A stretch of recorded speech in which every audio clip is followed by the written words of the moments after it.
Todo mundo nessa noite é filho da mãe? Porque de fato é, né?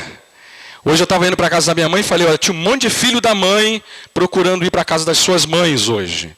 E todos nós estamos aqui porque temos mães, ou se não temos mais elas fisicamente, certamente elas foram as que nos conceberam a vida. E hoje eu vou pedir uma licença aos irmãos para dirigir uma palavra, especialmente para as mamães. É óbvio que farei isso. Mas não quero que você, que não é mãe, sinta-se excluída da minha palavra. Primeiro porque eu sei que tem gente aqui que não é mãe, nesse momento, mas está planejando ser mãe no futuro próximo. Não é, Priscila? Poxa. Não é, mas quem está aqui? Cíntia. Não é, Luana? Então, a lista é grande. Então, quem não está nesse grupo está planejando chegar lá em breve. E mesmo aquelas que não estão planejando por hora, por anos, vão planejar para o futuro mais longínquo, né? Mais à frente. Não é, Natasha? Não é Cirlane? Não é Rebeca? Não é, e seja lá mais quem. Então, a minha lista podia ser nessa direção também. Mas é óbvio que tem uma implicação mais direta para quem nesse momento exerce a maternidade. E olha, deixa eu dizer uma coisa, não é só uma palavra para as mães, é uma palavra para todos nós. E quando eu estiver me dirigindo a elas, eu queria também que você se sentisse contemplado por aquilo que vamos considerar na palavra de Deus. E hoje eu prossigo pregando em 2 Timóteo. O texto que temos é muito apropriado para falarmos sobre a maternidade, sobre um aspecto específico que quero chamar a atenção das mamães, das irmãs, dos irmãos essa noite. Abra sua Bíblia em 2 Timóteo, capítulo 3, e vamos ler do verso 10 ao verso 13, texto que vamos rapidamente olhar, e ele será o pontapé inicial para o tema, para a questão que eu quero levantar com base nessas palavras do apóstolo Paulo, dirigido então ao jovem pastor Timóteo. E você vai ver que tem absolutamente tudo a ver com o desafio de ser mãe, e com o desafio de ser exemplo para os seus filhos. É dito assim, aí no texto da palavra do Senhor.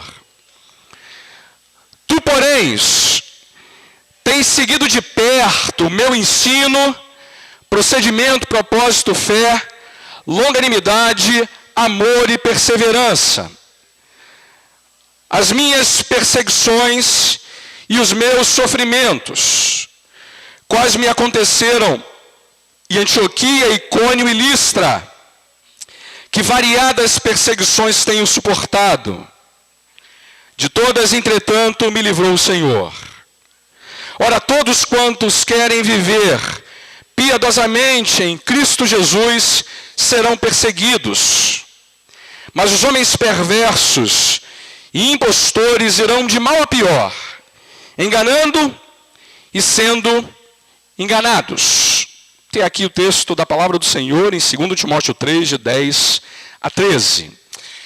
Mas minha mãe me ensinou uma coisa muito importante logo no início da minha vida. Que eu precisava aprender que eu não era só um filho de mãe. Eu era filho de Arlinda e José Maria. E eu muitas vezes chegava em casa com o argumento de que eu deveria fazer tal coisa e tal coisa, porque todo mundo fazia. E aí minha mãe dizia aquilo que toda mãe diz para o seu filho nessa hora, né?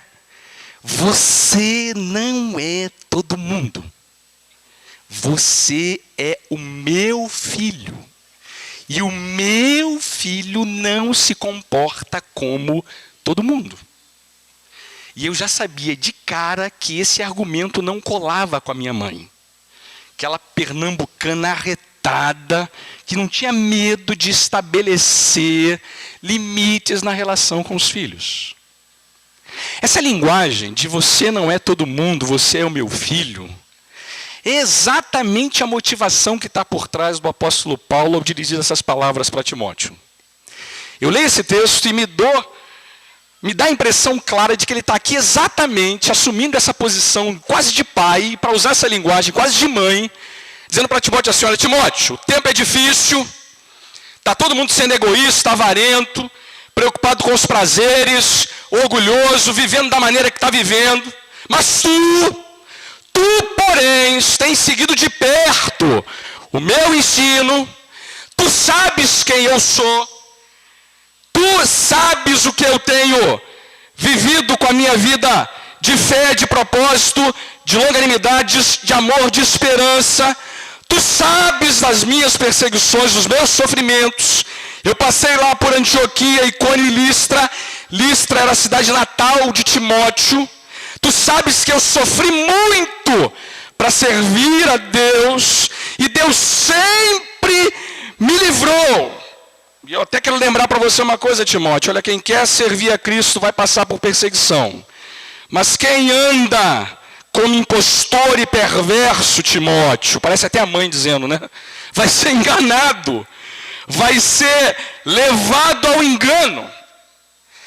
O tema aqui dessa passagem é que Timóteo está sendo estimulado a viver a vida que Cristo espera que nós vivamos, a partir do exemplo do próprio apóstolo Paulo.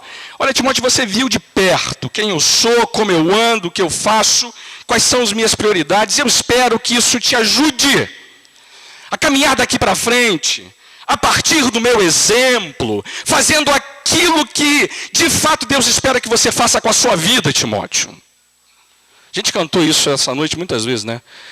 Mãe, você é um exemplo, o melhor exemplo de mulher. Timóteo está se colocando, Paulo está se colocando aqui como um exemplo de um mestre que deve ser perseguido pelo seu discípulo para enfrentar o tempo difícil que ele está vivendo. Olha, o que isso tem tudo a ver, o que isso tem a ver com a vida de mãe? Eu queria aproveitar esse ensejo aqui para sacar uma verdade que está nesse texto, que a gente precisa considerar com muita atenção como mães, como pais, como aqueles que orientam os filhos a viverem de acordo com a vontade de Deus. Meu ponto é o seguinte: e quando esse exemplo não funciona? Porque veja, Paulo espera de fato que Timóteo olhe para esse exemplo e persiga o exemplo do apóstolo para viver da maneira como o apóstolo viveu. Mas hoje eu quero falar de uma outra coisa que tem a ver com isso, mas que vai um pouco além dessa questão apenas do exemplo. Meu ponto é o seguinte: e quando o exemplo que transmitimos aos nossos filhos não fazem eles permanecer no caminho do Senhor? Como é que a gente lida com a dor de ver um filho que foi criado sob a tutela do nosso exemplo se desviando desse caminho? Eu sei, irmãos, que essa é uma questão delicadíssima, dificílima de tratar. Mas eu não posso me negar a falar dela. Porque sei que não há nada que sangre mais no coração de uma mãe do que ver o seu filho tão amado, que foi tão alcançado pelo seu exemplo, se desviando, deixando para trás, cuspindo no prato, abandonando completamente a herança, o caminho, a verdade do Evangelho. E eu, olhando daqui, vejo mães que têm vivido com esse conflito. Mães que, nesse momento, não podem ver a foto do filho, porque o filho não está mais entre aqueles que servem ao Senhor. Mães que têm um dos filhos, agora sentado ao seu lado, servindo a Deus, mas que continua com o coração preocupado, choroso, doloroso, angustiado, porque o outro está longe. Mas que, nesse momento, estão vivendo o conflito de ter que lidar com esse problema. O meu filho não quer mais servir a Deus, não quer mais se voltar para o Senhor, não quer mais saber do que Deus tem para dizer e fazer na vida dele. Deixa eu dar para os irmãos alguns dados que são bastante realistas e verdadeiros quanto a esse fato. A pesquisa não é brasileira, mas é americana, mas ela traduz muito bem o que acontece no Brasil. Sabe que de cada 10 jovens dos Estados Unidos que vão para a universidade vindo de lares cristãos, cada 10, apenas 4 permanecem na fé.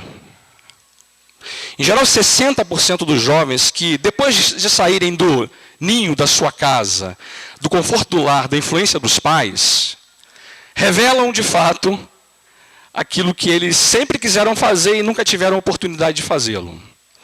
Na universidade, no primeiro semestre, eles ainda tentam manter alegrias, as companhias, as relações que eles tinham na igreja, mas depois desse tempo, eles perdem completamente essas relações, não vão mais para a igreja e abandonam completamente o evangelho. Eu digo isso como professor na Universidade Federal do Rio de Janeiro. O que tem de gente que vem de igreja, mas depois de um período curto na universidade, abandona a trajetória da fé, é espantoso, irmãos.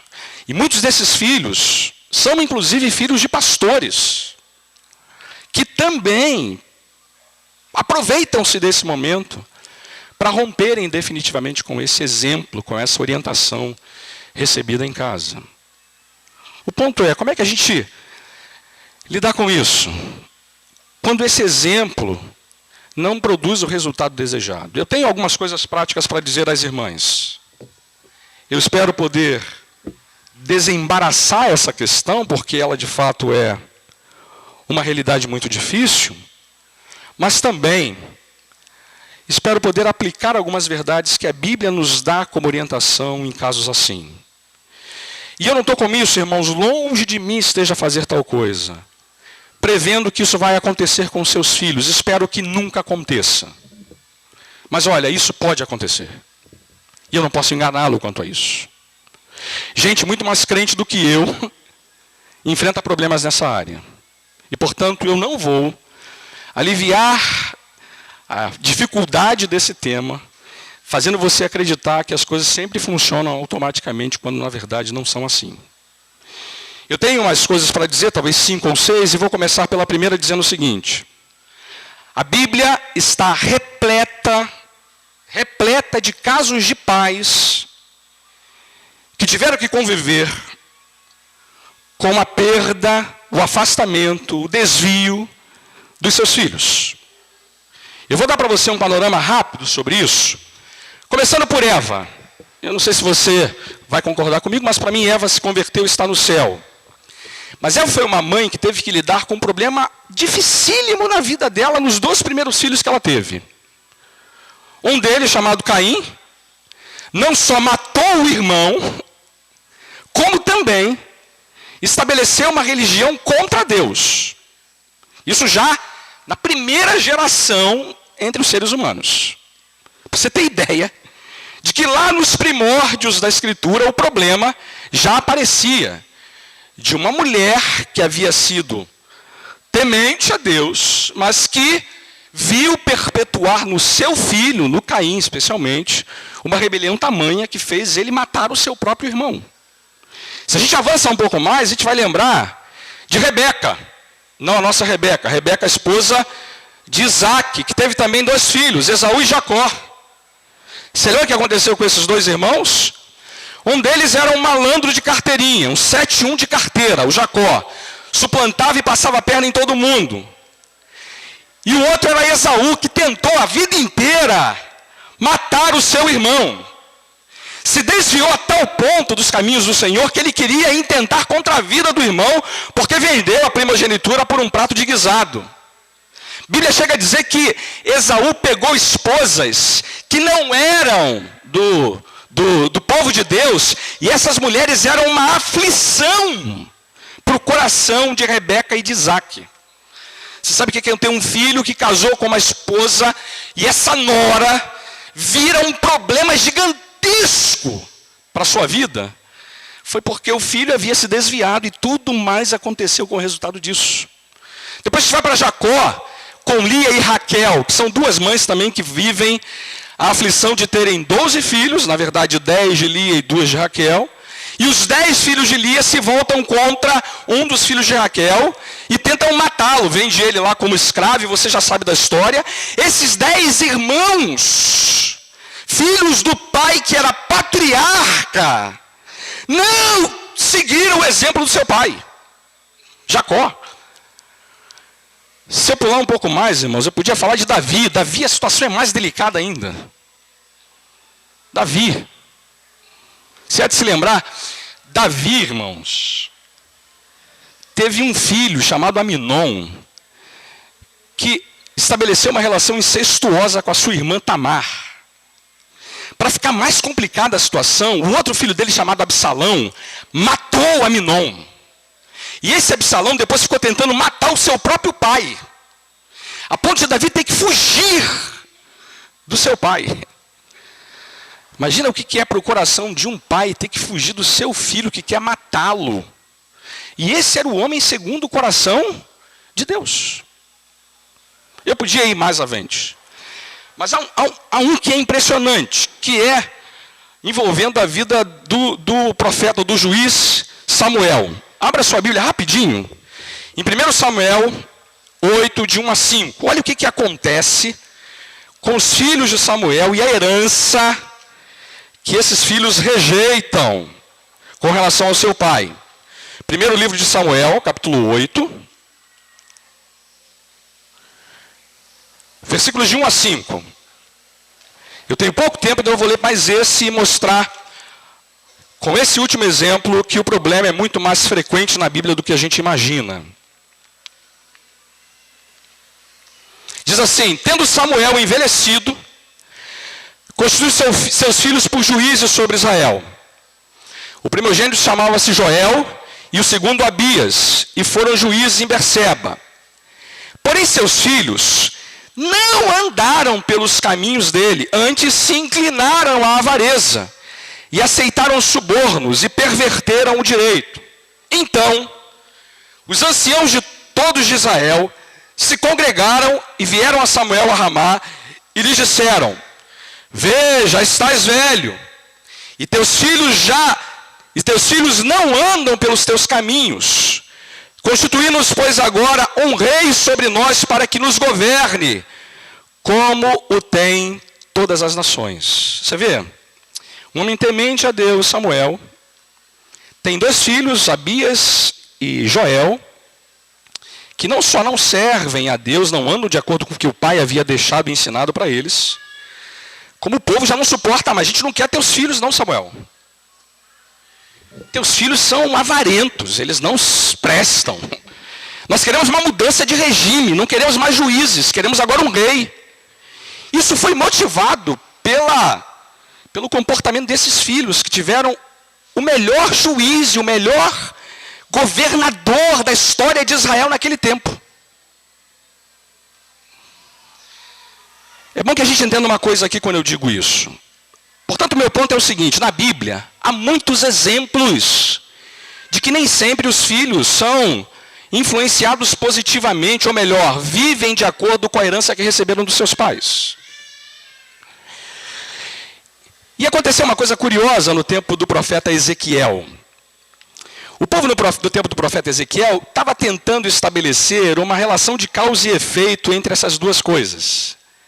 Você conhece essa passagem? Quando o povo estava dizendo assim: os nossos pais comeram uva verde e a boca dos filhos que ficaram embotadas. Para usar uma linguagem mais apropriada, é como se os pais tivessem comido feijoada e os filhos ficassem com dor de barriga. O profeta dá uma palavra muito adequada para a gente entender como é que essa relação de influência do exemplo e do comportamento dos filhos deve ser estabelecida. Abra sua Bíblia nesse texto, eu leio ele para terminar esse meu primeiro ponto. Ezequiel 18, do verso 1 ao verso 10. Eu não vou ler todo o texto, vou fazer menção a algumas questões aqui, mas eu queria apenas te mostrar o argumento que a Bíblia usa de maneira clara nesse sentido. Ezequiel 18, do verso 1 ao verso 10.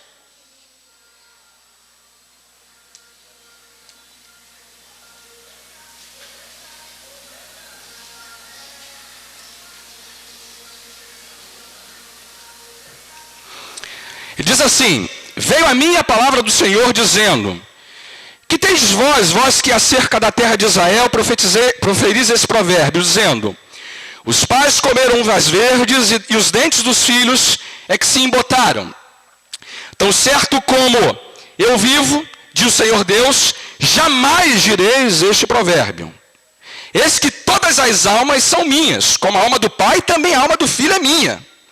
A alma que pecar, essa morrerá.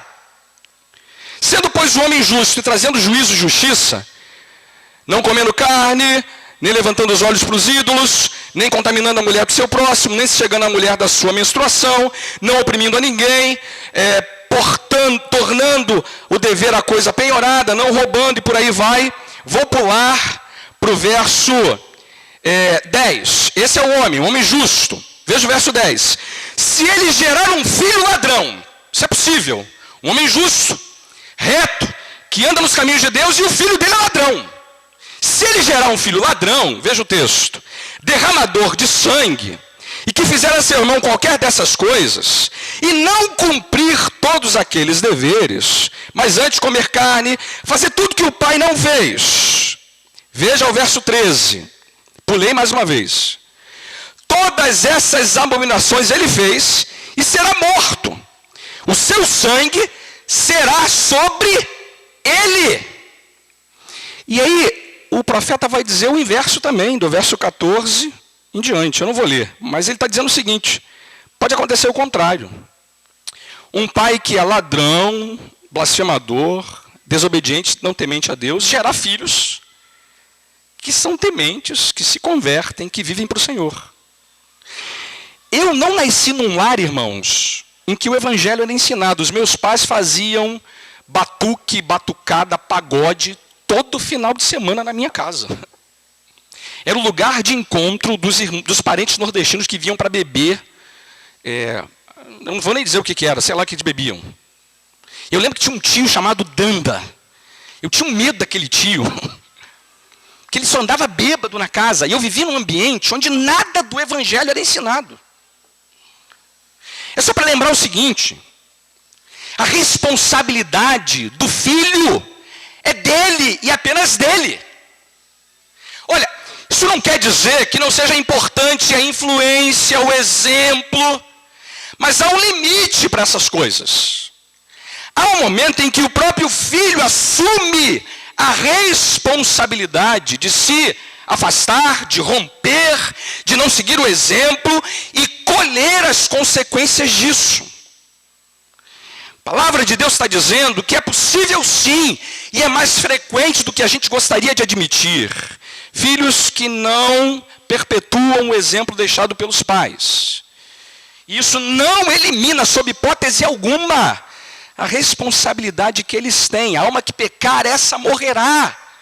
Esse filho ladrão que veio de um pai que era temente, vai sofrer as consequências do seu pecado. Irmãos, é surpreendente isso. Exemplos mais modernos são na mesma direção. Quem aqui conhece John Piper? John Piper. Muitos irmãos conhecem John Piper. Talvez muita gente não saiba, e eu posso tornar público porque é público. John Piper tem 4 filhos. 2 filhos dele estão desviados da fé. Eu não estou falando isso para diminuir a influência e a importância desse pregador, mas para dizer que esse problema pode bater na porta de homens muito mais santos do que nós. Quem é que já ouviu falar em Billy Graham? Vocês sabem que Billy Graham teve um filho que rompeu com ele, se desviou do evangelho e se transformou num problema gigantesco para Billy Graham. Porque ele falava mal, pregava contra, ensinava o contrário. Por anos, Billy Graham teve que lidar com essa realidade. De um tempo para cá ele se converteu e agora é ministro do evangelho. Mas a realidade bateu a porta de Billy Graham. Francis Schaeffer, e essa é para o Lincoln. Francis Schaeffer foi um dos maiores pensadores da fé cristã da nossa época. Ele teve um filho que escreveu um livro desconstruindo todas as verdades ensinadas pelo seu pai. Para mostrar, irmãos, que esse problema é muito mais grave, muito mais frequente do que a gente imagina. Então a primeira coisa é essa. A Bíblia está repleta de casos que apontam nessa direção. E eu queria que você lembrasse que esse problema é real na história da Bíblia, na história do povo de Deus, e que pode acontecer de fato entre nós também. A primeira palavra de consolo é: você não está sozinho, irmão. Você não está sozinho. Essas coisas de fato têm acontecido, mesmo em famílias onde o exemplo é muito, muito bem construído. Segunda aplicação, segunda questão importante que eu chamo a atenção. Lembre-se, como mãe, como pai, que você não é o Espírito Santo de Deus. Isso é óbvio demais, né? Mas tem mães e pais que se esquecem disso. A gente carrega uma culpa gigantesca de imaginar que a falência, o descrédito, o desvio dos nossos filhos é sempre culpa nossa e que só são salvos por causa da gente. E se eles estão perdidos, também é nossa culpa. Deixa eu dizer uma coisa para você que está com essa angústia. Primeiro, você não é o Espírito Santo. Tá bom, irmã? Você não é o Espírito Santo. Eu e você não temos o poder para converter ninguém. Absolutamente ninguém. Nem a nós mesmos. A obra da conversão é um negócio tão poderoso que só o Espírito Santo de Deus é capaz de produzir.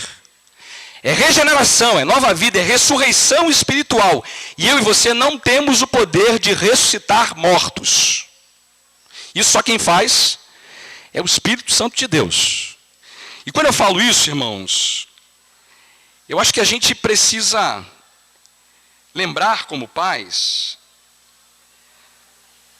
que a nossa relação com os nossos filhos não nos dá a culpabilidade de imaginar que eles só podem ser salvos por intermédio de nós, porque eles nunca serão salvos por intermédio de nós. Vou dizer uma coisa, irmãos, Deus salva os nossos filhos apesar de nós mesmos. Apesar de nós mesmos. Porque, vamos ser honestos aqui, eu vou ser muito honesto com os irmãos. Quem de nós aqui dá um exemplo perfeito, irretocável para os nossos filhos? Quem dá? Quem aqui reconhece que tudo que tem feito pelo bem deles é muito além do que deveria ser feito? Nenhum de nós, irmãos. E eu quero aquietar o teu coração com isso. Não estou dizendo para você que não é importante dar exemplo. Não estou dizendo para você que não é importante influenciá-los. O que eu estou dizendo para você é que você não deve assumir uma posição que não é sua. Que quem vai levá-los a compreender o Evangelho é o Espírito Santo de Deus. E que, portanto, nós não temos por que nos angustiarmos com essas coisas da maneira que nos sintamos completamente responsáveis pela vida deles, porque não somos. Depois que eles saem de casa, irmãos, depois que eles completam 18, 20 anos, aí a vida é deles.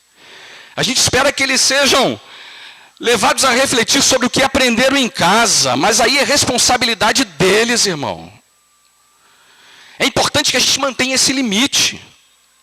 Eu sei que você pode pensar assim, mas pastor, não tem aquele texto que diz assim, ensina o menino o caminho que deve andar e ainda quando velho jamais se desviará dele? Tem esse texto, irmão. Esse texto não quer dizer que sempre vai acontecer isso. Esse texto não é uma promessa que garante que todo filho que foi ensinado no caminho vai inevitavelmente permanecer nele. Não é isso que o texto está dizendo. O texto é uma constatação de sabedoria. Em geral, o que acontece é que filhos que foram influenciados pelo exemplo correto dos seus pais, ainda que envelheçam, não se desviarão desse caminho. Mas há muitas exceções a essa regra e esse princípio, como eu já mostrei para você em vários textos. Então não assuma um papel que não lhe pertence. Nós nem sempre faremos um bom trabalho, e não é o nosso bom trabalho, ou nossa falta de bom trabalho, que leva-os à conversão. Terceira coisa é uma palavra de esperança para os pais que estão aí angustiados com filhos que se desviaram. É que muitos deles voltam. Voltam. Às vezes eles só voltam depois que os pais estão mortos. Às vezes voltam muitos anos depois. Melhor parábola disso é aquela parábola do filho pródigo contada por Jesus. Lá o filho foi embora, rompeu com o pai, não quis viver como agradava ao pai, mas ele voltou. A mesma pesquisa que eu mostrei para os irmãos no início do sermão, diz que nos Estados Unidos muitos deles voltam. E sabe quando voltam? Quando começam a ter filhos. Que aí se preocupam em dar a eles o exemplo que eles tiveram em casa. Se preocupam em dar direção para os filhos que receberam em casa. Lembram-se daquilo tudo que receberam. Voltam. Essa idade está estabelecida também entre 25 e 35 anos. Muitos poucos voltam depois, com 40, 50. Mas alguns deles voltam quando tem que enfrentar a morte. Eu sei que muita gente morre e morre como sempre viveu. Mas tem um ingrediente, irmãos, que é muito apropriado na hora em que a pessoa está enfrentando a morte para fazer ela refletir sobre aquilo que recebeu na sua infância. E muitos filhos nesse período refletem com mais discernimento aquela herança que os pais lhe deixaram. Então, olha, minha palavra para você é: não perca a esperança. A história e Deus é poderoso para trazer seu filho de volta. Eu não quero que você saia daqui angustiada, e mais angustiada ainda com a perda, com o afastamento que o seu filho experimentou, mas esteja certa. Eles voltam. Muitos deles voltam. Talvez voltem depois que você não estiver mais entre nós, mas eles voltarão. E Deus é poderoso para fazê-lo. Quarta coisa. Peça perdão e aceite o perdão de Deus se você se reconhece como um pai que falhou, que não fez aquilo que estava ao seu alcance por eles. E aqui eu estou dizendo o seguinte, irmãos. Tem uma coisa que alguns pais gostam de nutrir no seu coração com relação a esses filhos que foram embora. Sabe qual é? É ficarem se culpando, se autocomiserando, se autoafligindo pela perda dos filhos. Olha, e eu não estou aqui, irmãos, querendo apontar o dedo na direção do seu erro, daquilo que você deixou de fazer. Não é esse o meu ponto. Até porque eu sei que Davi, por exemplo, não foi um bom exemplo a ser seguido. Não foi. Ele, como pai, não fez muita coisa que deveria ter sido feita. Meu ponto é outro. É que se você falhou, se você errou, sabe qual é a solução para isso? Peça perdão para Deus. E sabe o que Deus faz? Ele perdoa. Ele perdoa para que você nunca mais continue vivendo refém de um fracasso, de uma falha, de um erro que já foi perdoado. Muitos pais perderam a alegria com a vida, porque continuam reféns e presos escravos de um perdão que já foi concedido, mas que eles não querem receber. E sabe o que é pior? Os filhos que ficam sentem esse distanciamento de um pai que falhou, que talvez tenha errado, que talvez tenha deixado a desejar, mas que já foi perdoado. Então, amado irmão, mamãe, receba o perdão do Senhor. Você já foi perdoada. Você falhou, mas Deus já lhe perdoou. Siga com a vida. Entenda que o seu filho já é responsável pelos seus atos. Entenda que você não é o Espírito Santo. Entenda que você fez naquele momento o que estava ao seu alcance por ele. E, portanto, perdoe-se. Receba o perdão. Deixa Deus curar essa ferida que está no teu coração. Quinta coisa, eu estou certo, é quinta, né? Acho que sim. A quinta coisa que eu diria para você, que está lidando com a dor de ter filhos perdidos, afastados, desencaminhados do caminho do Senhor, deixe seus filhos nas mãos de Deus, irmão. Tem uma hora que não dá mais para fazer nada. Sinceramente. Que você já fez tudo que estava ao seu alcance, já tentou dizer tudo que tinha para ser dito. E às vezes, irmãos, o seu filho já tem todas as respostas para todos os questionamentos que você levanta. Mas sua alma está tão angustiada que você ainda acha que tem que ficar insistindo com ele. E Deus aqui nos surpreende, irmãos. Porque às vezes a gente pensa que os únicos que serão capazes de levar nossos filhos a voltar ao caminho somos nós. E eu vou dizer uma coisa para você com muito carinho. Você talvez seja a última pessoa que Deus vai usar para trazê-lo de volta. Em geral, Deus usa um amigo, um professor, alguém que não estava no script nosso. Em geral, essas relações que vão trazê-lo de volta não passam mais pelas relações da família, porque já desgastou, já está cansado, já não tem mais o que ser dito, já não há mais clima sequer para se falar sobre isso. Aí nessa hora, sabe o que a gente tem que fazer? Entregá-los às mãos de Deus. A história de uma mãe tão angustiada que na hora do gasofilácio, da entrega das ofertas, ela não botou dízimo no envelope. Ela escreveu o nome dos filhos e trouxe e colocou no gasofilácio, como se dissesse assim: Senhor, os meus filhos são teus. Eu não estou desistindo deles, não. Mas eu não sei mais o que fazer e agora eles são teus. Cuida deles, trata deles. Até porque, mamãe, tem alguém que ama mais seu filho do que você, sabia? Sabe que tem alguém que ama mais o seu filho do que você? Sabe quem é essa pessoa? O nosso Deus. Ele ama mais o seu filho do que você. Então entregue ele nas mãos do Senhor. Não sei se você quer fazer isso essa noite, mas pode fazer, irmão. Pode botar aí no gasofilácio, escrever o nome, botar aqui na frente. Simbolicamente é dizendo: Senhor, eles são teus, e eu quero agora que o Senhor trate com eles. Sexta coisa, tem só mais duas, irmãos, tem só mais 5 minutinhos. Eu não quero parar por aqui não, quero falar dessas próximas duas. Mantenha, irmão, mantenha, irmã, mantenha a mamãe sempre a porta aberta para o seu filho, sempre. Isso aqui é delicado, tá? Daria 3 sermões só sobre esse tema, mas eu vou ser rápido. O que eu quero dizer com manter sempre a porta aberta? Quero dizer uma coisa específica.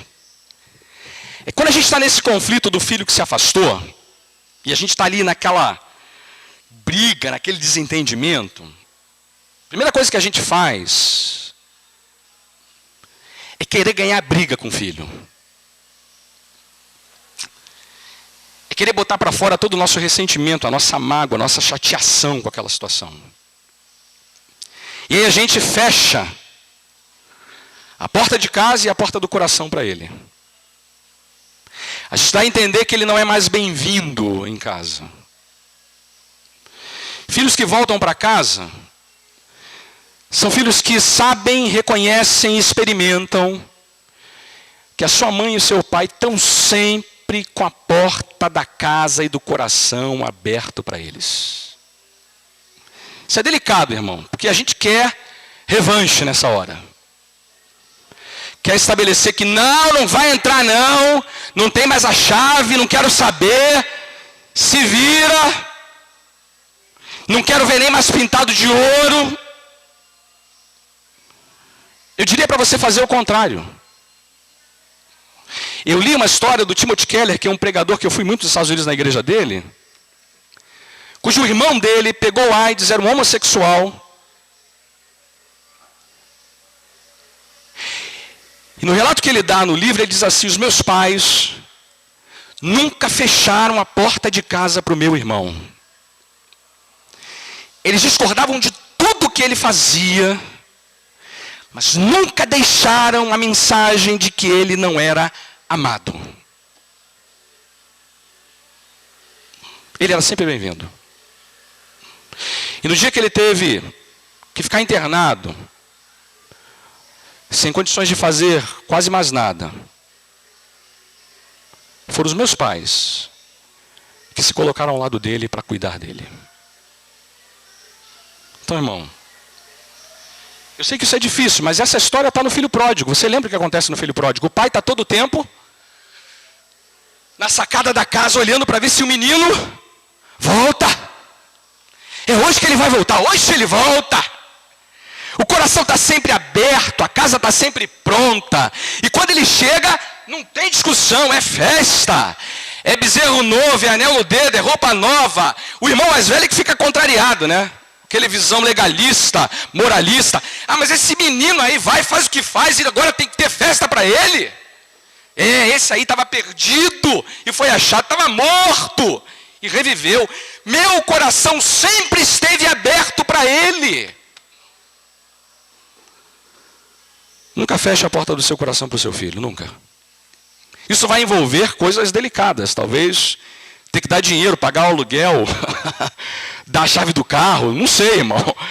Deixar ele abrir a porta da casa na hora que ele achar que tem que abrir, enfim, é com você. Meu ponto é que o seu coração esteja sempre aberto para ele. Eu tinha mais um, vou pular esse e vou para o último. Acho que você já está cansado, irmão. A menos que você fale assim, pastor, eu quero muito esse. Não, não quer, vamos pular. O sétimo, que seria o oitavo, na verdade eu pulei um, é o seguinte. Não se engane, irmão. E esse aqui é delicado e importante para a gente.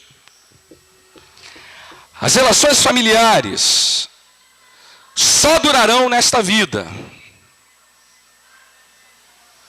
Elas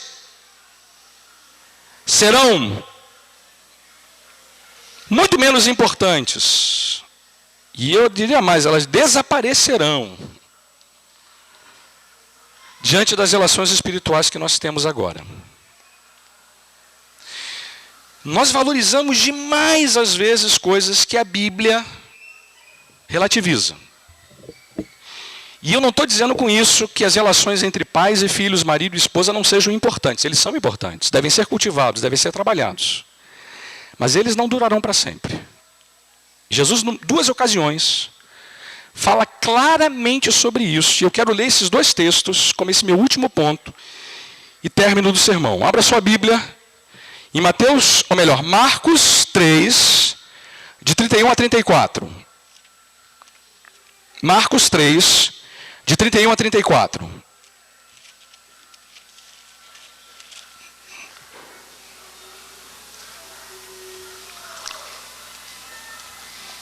Marcos 3, de 31 a 34. É dito assim: nisso chegaram sua mãe e seus irmãos, mãe e irmãos de Jesus. E tendo ficado do lado de fora, mandaram chamá-lo. Muita gente estava sentada ao redor dele e lhe disseram: olha, tua mãe, teus irmãos e irmãs estão lá fora à tua procura. Então ele lhes respondeu: quem é minha mãe e meus irmãos? E correndo olhar pelos que estavam assentados ao redor, disse: eis minha mãe e meus irmãos. Portanto, qualquer que fizer a vontade de Deus, esse é meu irmão, irmã e mãe. Um outro texto que isso vai ficar ainda mais claro. Mateus capítulo 10, versos 34 a 39. Mateus 10, de 34 a 39. Mais uma vez, o Senhor Jesus dando uma palavra muito clara sobre essa relativização das relações familiares. É dito assim, Mateus 10, 34 a 39. Não penseis que vim trazer paz à terra. Não vim trazer paz, mas espada. Pois vim causar divisão entre o homem e seu pai, o pai e o filho. Entre a filha e sua mãe, entre a nora e sua sogra. Essa é fácil, né? Nora e sogra é mole. Mas veja que ele vai dizer mais coisa. Assim, os inimigos do homem serão os da sua própria casa. Quem ama a seu pai ou a sua mãe mais do que a mim, não é digno de mim. Quem ama seu filho ou sua filha mais do que a mim, não é digno de mim. E quem não toma a sua cruz e vem após mim, não é digno de mim. Quem acha a sua vida, perdê-la-á. Quem todavia perde a vida por minha causa, achá-la-á. Eu acho que o ponto está muito claro, né, irmãos? Olha, o que eu estou dizendo é o seguinte: ame o seu filho, mas ame acima de tudo a Cristo. Ame o seu filho. Faça aquilo tudo que a gente considerou aqui, olha. Leve em consideração que você não está sozinho, que há muita gente enfrentando o mesmo problema. Que muita gente mais crente do que você enfrentou problemas assim na sua família também. Lembre-se que você não é o Espírito Santo. Lembre-se que muitos deles voltam mais tarde. Lembre-se de pedir perdão a Deus e aceitar o perdão de Deus. Deixe os seus filhos nas mãos de Deus. Mantenha sempre a porta aberta do seu coração. Mas acima de tudo, ame a Cristo. E aí, irmão, a relação com o seu filho vai ser devidamente colocada no seu lugar. Quando chegar no céu, ninguém vai mais agora se relacionar como pai, mãe, filho. Filha não, irmão. Acabou esse negócio. Eu vou lembrar, obviamente, dos meus filhos. Eles serão belos e perfeitos, como eu serei em Cristo. Agora, não é mais a relação como filho que contará. O que contará, acima de tudo, é a minha relação com ele como filho de Deus. Irmão em Cristo. Agora, o meu coração não terá mais a angústia da perda de um dos meus filhos, porque na verdade eu terei a compreensão do plano inteiro. A sabedoria e o amor de Deus me invadirá de uma maneira que não haverá mais espaço algum para nenhuma dor, nenhum sofrimento, nenhuma lágrima. Porque eu saberei que meu amor a Cristo, dará significado pleno para a minha vida. Então, irmão, então, mãe, não se esqueça que você foi chamada por Cristo para amar acima de tudo a Ele. E amando a Ele, você se protege de não criar uma armadilha para que Ele seja colocado em segundo plano no seu coração. Ame a Cristo, acima de tudo mais. E olha, a minha oração final é que essa palavra tenha ajudado você que está angustiada com a perda do seu filho. Ou você que está vivendo conflitos nessa área agora. Ou você que cria expectativas com relação àquele que está lá longe. Deus o ajude. Lhe dê sabedoria para entender essas coisas todas que nós tratamos aqui. E lhe faça ter discernimento espiritual para fazer as escolhas adequadas na relação com seu filho. Que Deus nos ajude, irmãos. E que aquilo que vier a acontecer conosco e com os nossos filhos, nos dê essa compreensão que a palavra de Deus está nos dando essa noite. Amém? Feche seus olhos, vamos falar com o Senhor.